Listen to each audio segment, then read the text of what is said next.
In my quest to leave a mark on the culture and make hip hop proud, I'd like to welcome you all to another episode of The Essence. I am your host, KB Tyndall. The Essence is presented by Tent TV and powered by Validated Magazine. Today, I have a Bronx-born and bred MC, the Slick Talk God, aka Mr. I Came Here to Rap, has stood on many stages and battled the best of the best.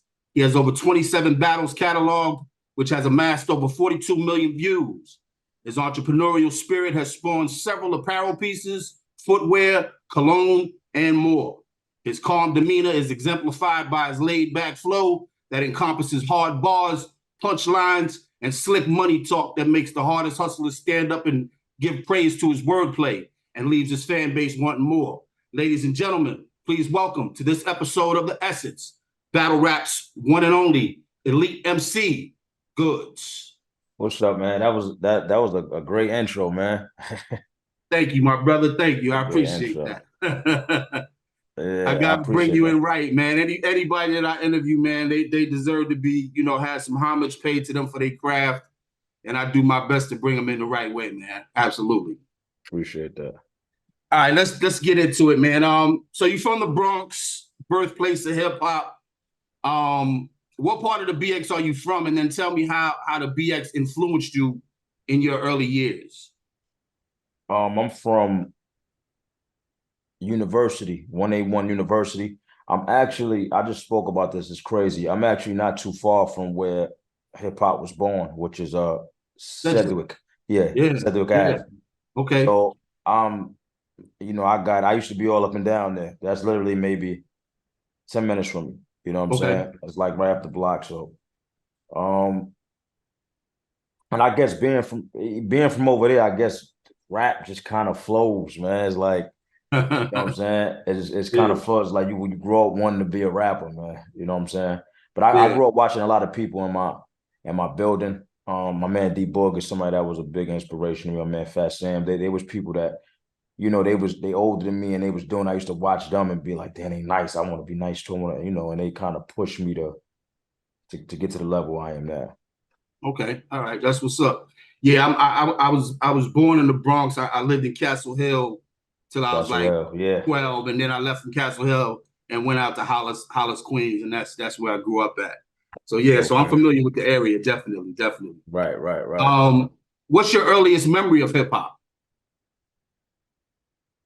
Oh man, meaning like industry Yeah, wise or in just in general, like general? the first time you heard a song or saw somebody break dance or Well, it wasn't even that. My first introduction to hip hop actually was battling. okay, That might have been the first that might have been the first thing I really paid attention to, just coming home from school one day and being young, coming home from school, um, having to get in the house by a certain time mm, and and was stopped and was intrigued by a crowd of people, and kind of squeezing through the crowd and seeing two people going back and forth rapping.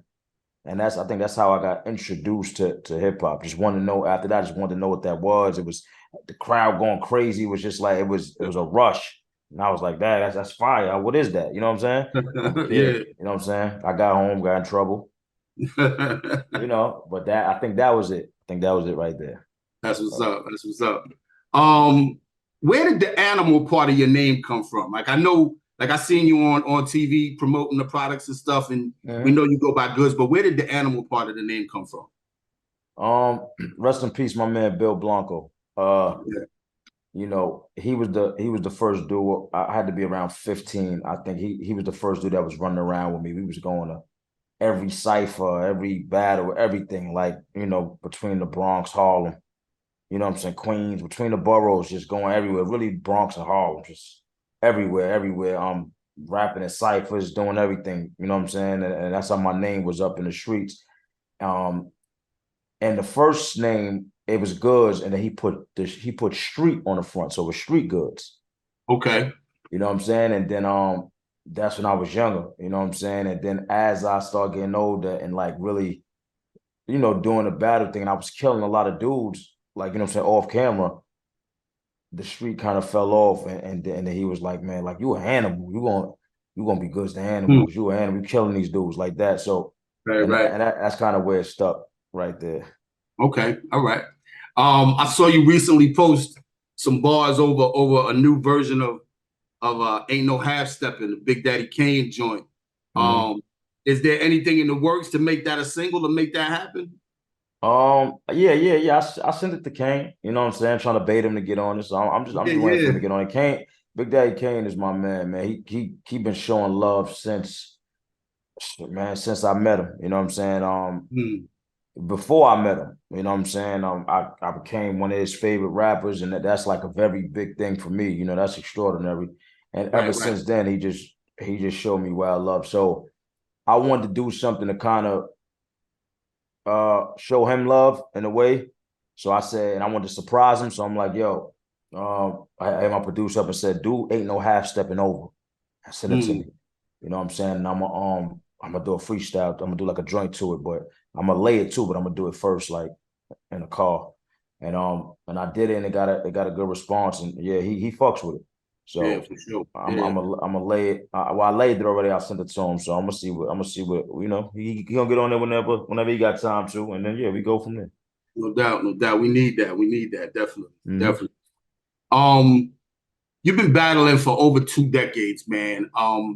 Do you, at this point in your career, do you want to continue battling, or do you feel like you're kind of phasing out of that due to the other endeavors that you're in that may be more lucrative, or just more passionate for you at this time? I think that's the thing right there. I think I will never kind of well right now I wouldn't kind of phase out of that because I got love for it and I'm not doing it for the money. You know, I'm Mhm. not doing it to pay rent or to, you know, because I need it. And I feel like when you get into, you know, for each his own. But when it's more of something you could do freely as a hobby or as a sport and you can be happy doing it and there's no pressure, you gotta do it or you forced to do it, whatever it is, it's Mhm. always better and your love lasts longer for it. You know what I'm saying? When you gotta do stuff for the money or you being pushed to do something for certain reasons, you know, you're gonna fall out of love with it because it's not coming from the heart no more. It's coming because you have to do it. So I think because I'm able to do it like that, my heart stays in it and I got love for it because I don't do it as much as, you know, a lot of the other people. You know, I might Right. come out once a year or something like that. And that alone keeps me hungry and wanting to do it just because I don't do it as much, you know. Okay. So as of right now, no, I'm glad I still got the hunger for it, I still got the love for it, especially the way I come out and do it. And because I don't do it at a lot, I still got the love and hunger there. And it gives me time to still do everything else I'm doing because Right. I only come out once a year. So for the whole rest of the year, I'm kind of caught up in doing the other stuff I'm doing and things like that. So Okay. That's what's up. Um, is it better for you because I'm sure at this point in your career as a battle MC, you get to pick and choose who it is that you want to battle. Um, right. is there somebody that you want to battle that you haven't battled yet? Nah. As for me being in the game for as long as I have, I kind of battled everybody that made sense. And for me, Okay. it's more of a make sense thing. It's not like really I have a particular person I want to battle. You know what I'm Mm, saying? Because a lot of people don't know that it's not, you know, it's not easy work. It's right. hard, man, especially leading up to the battle. That's the hardest. You got Hmm. so much on you, like so when you finally get it off, it's like a breath of fresh air. You get what I'm saying? Yeah, yeah. So, so yeah, so man, it's like I've been in this so long, ain't nobody I really want to battle. I like to take the battles that just make sense and that the fans and the supporters want to see. You know, Mm, so every so often them battles come along. You know what I'm saying? So me sitting out and not doing it, every time I'm going back into it is because they want to see me against this person. right. You know what I'm saying? So I just wait for that and wait for everything to flow. No doubt, no doubt. Um, in your opinion, who was your hardest battle, respectfully? Like, who do you think was the person that gave you the toughest challenge? Tay Rock. Tay Rock, no Mm-hmm. doubt. Tay Rock for sure. That's Shout out what's to Tay up. Rock. Mm-hmm. Tay Rock is um, one of the dopest dudes, man. yeah, absolutely, absolutely. So at this point, what's your opinion on the state of battle rap and where it's heading? I've heard so many people say it's dying out. I've heard people say, it's still alive and well. What do you think as a legend in the MC battle space? What do you think is going on in that genre today, and where do you see it going? I mean, I don't think it's dying out for sure. As long as you got new talent and new people that want to do it, and it's always gonna be like that because you got people now, you got rappers now that don't want to, all right. So let me start from this. Back in the day, we grew up wanting to be a rapper, like in the industry. You get what I'm saying? So we grew up wanting to be that type of rapper. We wanted to be signed. We wanted to be making music and doing videos. Right. Nowadays, the dudes coming up, they want to be battle rappers. You have a whole bunch of people that wants to be battle rappers saying what we do. So they prepping to be battle rappers. So as long as we got that strength like that to make people want to do it, I don't think it'll ever die out. Because new talent is going to keep coming and they're going to come along. It's going to be somebody else hot. You know what I'm saying? I think it'll keep going. Where is that now? I think battle rap always hits a plateau because it's big now. I mean, it's how much bigger can it get? It can always get bigger, but what can you do to make it bigger? So that's what happens every so often. It comes, it's a plateau where, all right, we here now. What's going to be the next big thing in battle rap? Right. You know what I'm saying? Whether that's maybe it might go to TV, but they kind of tried that. And the battle rap is funny, man. You got to find whatever you do with battle rap, you got to keep it gritty. Because when it looks too commercial, it lose the essence. It lose what battle rap really is. So you have to find a way to keep it gritty. And I learned that from when Eminem came into it, when Joe Budden's battled, I think he battled Hollow the Dawn. And, the way they did it, they didn't have nobody on stage. They had seats. And it just wasn't, it was too clean. You ain't get that feel of like real battle rap. So I think it'd be dope if somebody come along and do a TV show on it, you know what I'm saying, on like a HBO or like one of those, and they could keep it gritty and keep all the cursing and all that in, and then put it on something like that. You know what I'm saying? Yeah, no doubt. Yeah, definitely. One of your most recent bars on bars on I-95, you said, "Shorty called me a dog. I'm not a poor one. Matter of fact, I'm a clean dog. I get my paws done." like your punchlines be real mean like that. Why did you feel the need to start the Slick Talk cipher? Like, was that just to showcase and get bread with like other battle MCs that you respect, or was it a combination of trying to put on new MCs, that wanted to become, somebody in the battle space? But it was solely on trying to bring light to new MCs. That's what it was solely on. It ain't based off of any like people that's already popping. You know what I'm saying? I think the last cipher that I did on Bars 95, that particular one right there, I've been on Bars 95, Bars on I-95 about twice or three times, I think. So for me, it's kind of, it's nothing no more. You know what I'm saying? I'd say it like that, but I didn't done it. You know what I'm saying? So I wanted to give the people that did my cipher and some up and comers that look, because that's a big look for them. You get what I'm saying? For me and Bars 95 is, it's even. You know what I'm saying? Right. But for them, it's a gigantic look. That's like being on Flex. Right. You know what I'm saying? Because Bars 95 is one of the probably the second dopest freestyle platform you got. Yeah. You know what I'm saying? That Cypher, shout out to my man King Clyde too. He up there. But so I wanted to give some new people that look, and that's what the Slick Talk Cypher is really based on, giving new people that I think is fire. Okay. A look. You know what I'm saying? And it's a lot of work. I'm gonna do another one. I'm put one in the works. It's a lot of work, a lot of things to do, but I'm gonna do another one, you know what I'm saying, soon, and get some people in on it. That's what's up. You've done a ton of singles, man, with some of the best MCs. Just to name a few: Fred the Godson, Davies, Ghostface, Method Man. I know you put out a bunch of singles, Slick Talk EP. When can we expect a full project from you? I don't know, man. I don't know. it's hard now because, like I said, I remember at one point I wanted to be a rapper. I wanted to be, but you know, when you do the battle rap thing, you get boxed. You know what I'm Right. saying? You get boxed, Mm-hmm. and I don't understand it. You know, I feel like Mm-hmm. why not take some people that's already got a fan base, already known across the world, got the same fame as a rapper, like a rapper in Right. the industry, probably just not the money, you know what I'm saying? And take them and build them and do that. I never understood it. It's easy. It's an easy business move. I'm in a business, easy business move to take a, you know what I'm saying? Just pick the right one to take it and do it.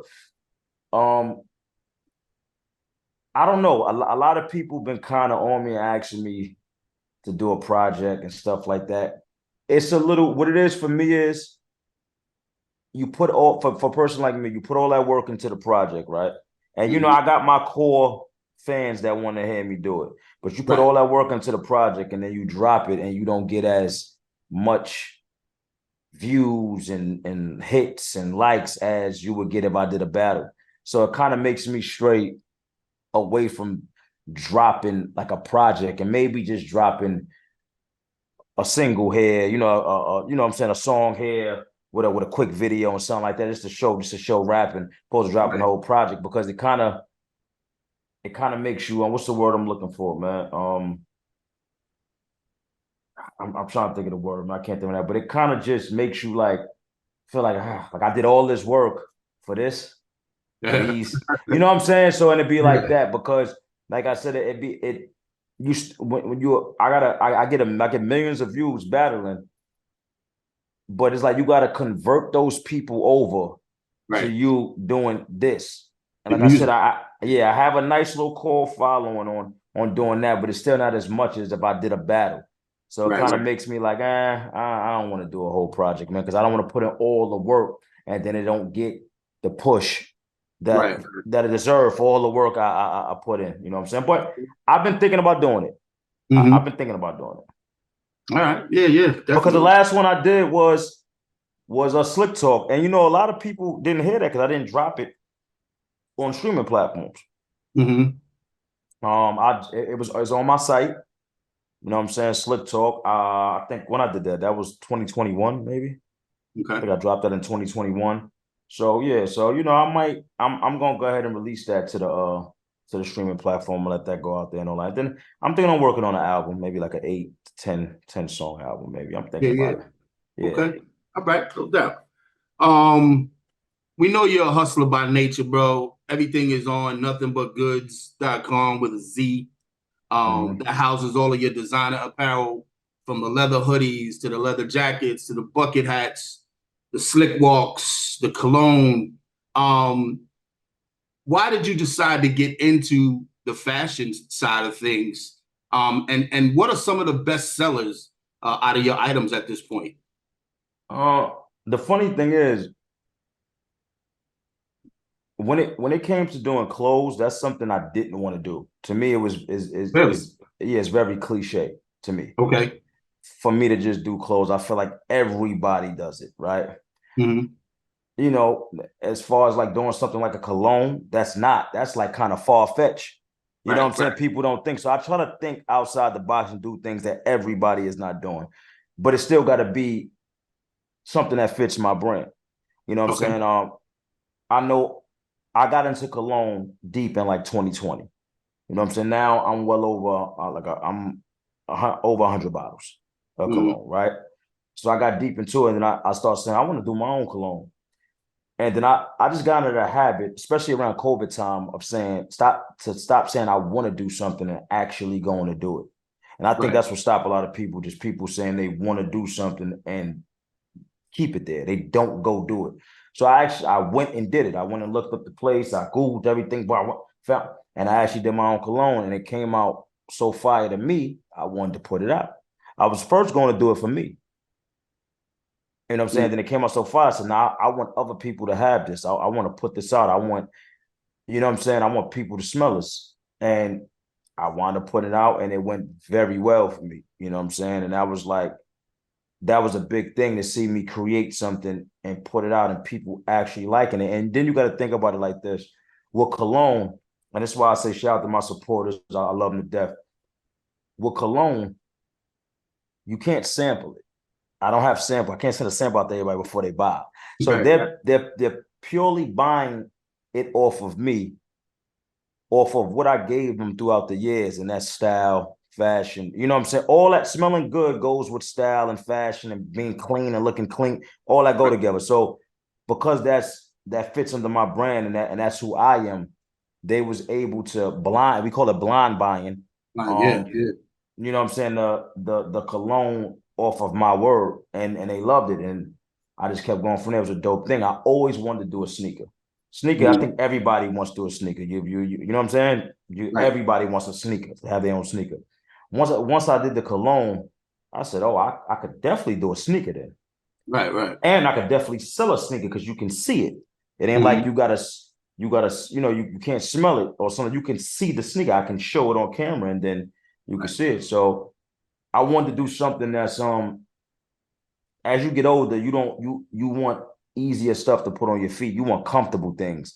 You don't want something that's not, that looks nice, but they're uncomfortable. And I learned that just getting older, I want something comfortable. I can slip on my foot and just go. So I created the Slip Walk, which is the sneaker weigh about 1 pound. Around there, it slips right on your feet to go.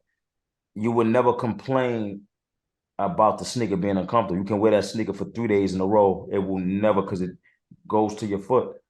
So it's like putting your foot in the sock. So it would never be uncomfortable. That's probably one of the most comfortable sneakers in the world. And it ain't just me saying it. I'll challenge anybody else on it. You know what I'm saying? You know got a super soft sole. Everything was made just for that. And it's geared towards working out also. I got into working out and doing that. So when you get into those things, when you work out, you want to be comfortable. If you're walking around all day, you want to be comfortable. So that's what the sneaker is geared to. You know what I'm saying? And that went great for me, man. I'm proud of that. The clothes, though, I just wanted to do the sneaker and the cologne. The clothes is not something I wanted to get into. So, but somebody was telling me, drop some things to go with the sneakers, whether, so I said, I'll drop a shirt maybe here and there, something like that. But I didn't really want to get too deep into it. Right. As I started doing it, I said, well, now that people's buying it, if I'm gonna do it, I just don't want to do regular things now. If I'm gonna do something, I want it to be totally different. So that's why you see the more higher end stuff like leather jackets. Nobody really came out with when I was young, I was wearing the Pele's, the Pele's, the Avorexes, but I was mainly wearing them butter soft Pele's. You get what I'm saying? So nobody did a jacket of that quality like that. So I said, I want to do my own version of that Pele I used to wear.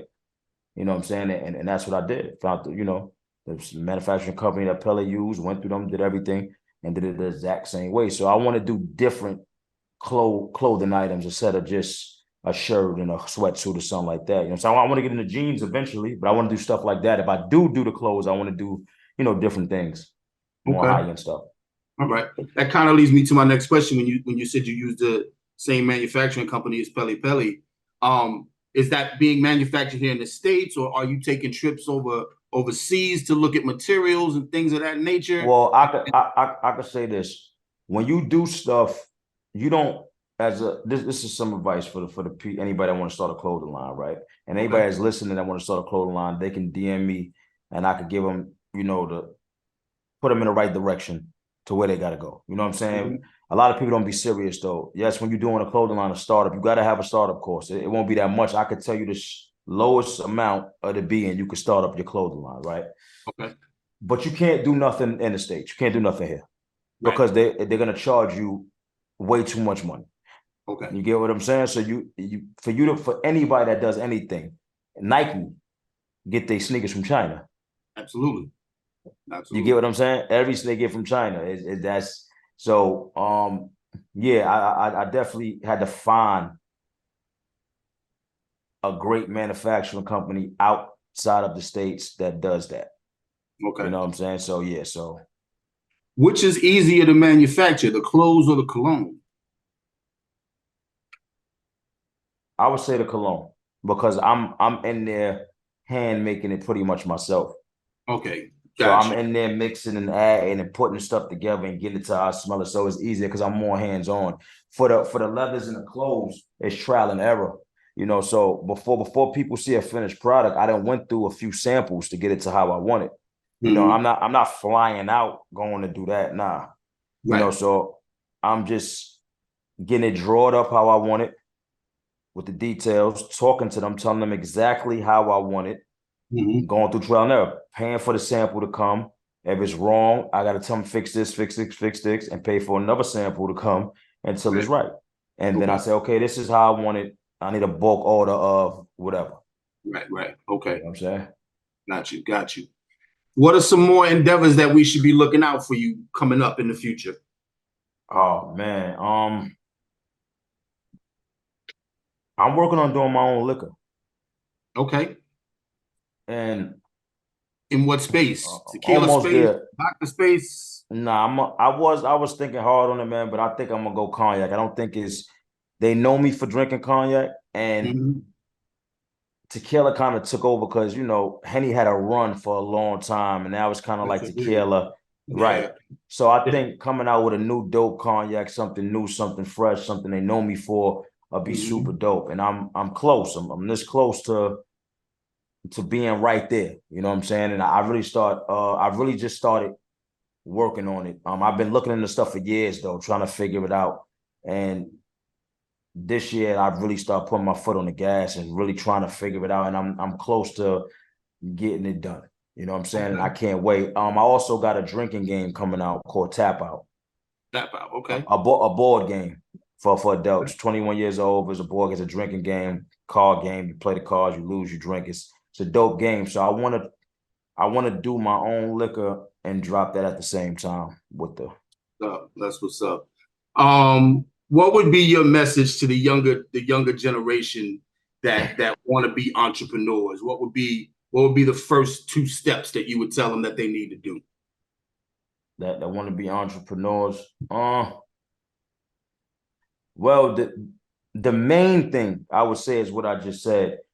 Don't let a thought be a thought. Mm-hmm. If you understand what I'm saying. When you think of something, write it down. When you write it down,